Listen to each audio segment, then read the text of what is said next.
Hey guys, we're on section 2.2. I'm going to do this section in 3 different parts because we're actually looking at a lot of things, a lot of transformations.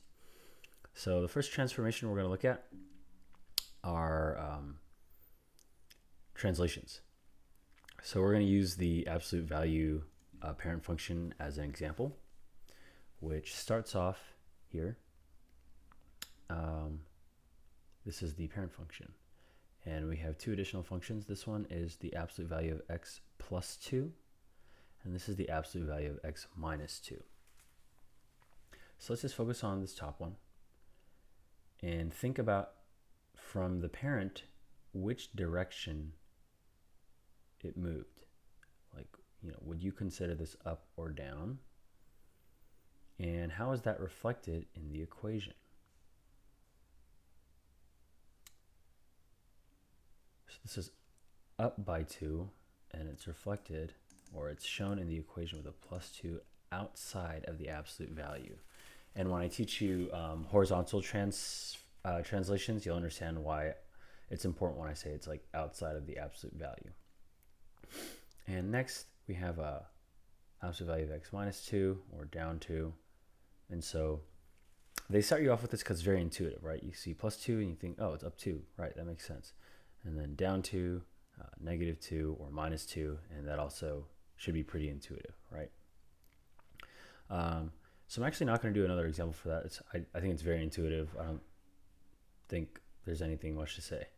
But let's move forward.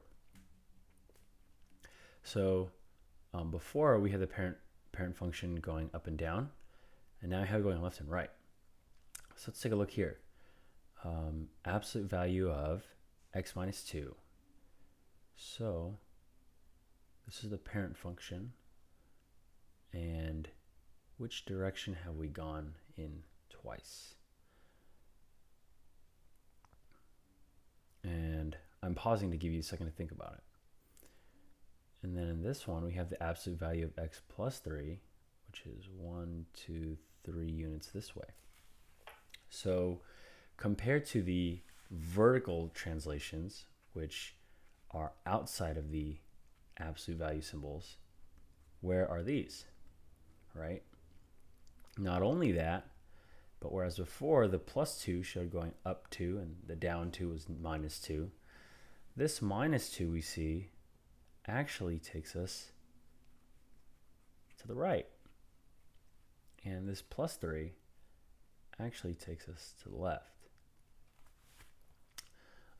So we'll take a look at what that looks like for other functions, but I think in this section it's only absolute value and linear, so we'll be doing this again multiple times with other functions like quadratics and cubics, I think.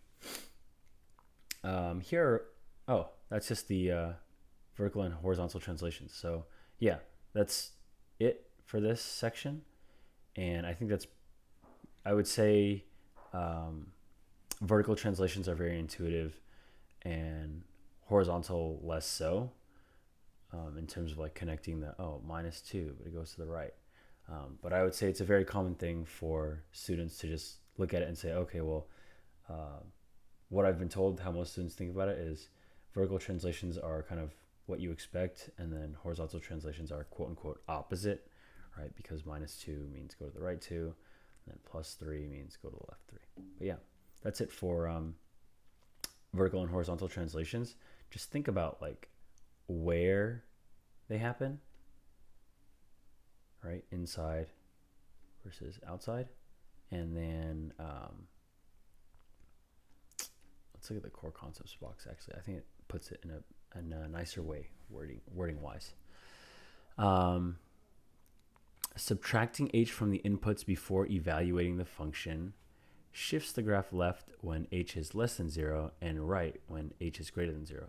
So it frames it in terms of subtraction no matter what. But when you subtract a negative number, that becomes plus, and then when you subtract a positive number, it's just subtraction, right? Oh yeah, that is good.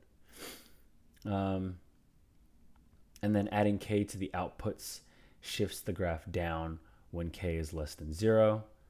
So they frame it in terms of plus k. Okay, I like that. So when you add a number that's less than 0, that's a negative number, that just becomes subtraction. And then when k is greater than 0, that's addition. Yeah. So that's it for translations, and let me know if you guys have any questions.